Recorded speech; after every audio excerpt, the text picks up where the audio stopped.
yata nitong isa. Pwede mo, ikaw naman. Hindi nga, nandito kami banda. Hindi, isang mo nga. Pwede mo isang yun.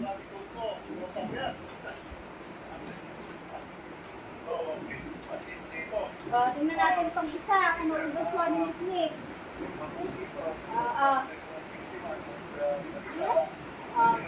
Ay, ayaw niya ata nitong isa. Oh.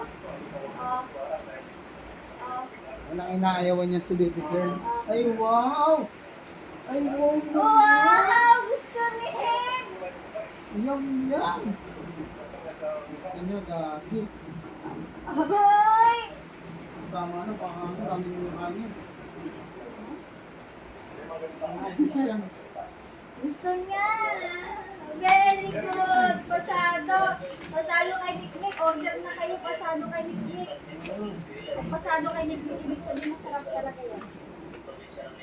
Tikiter yan eh. Hoy! Pwede na mag-model? Pwede na ba? Baka naman, yun o. Sponsor na ng pasimik na maganda. Picture natin.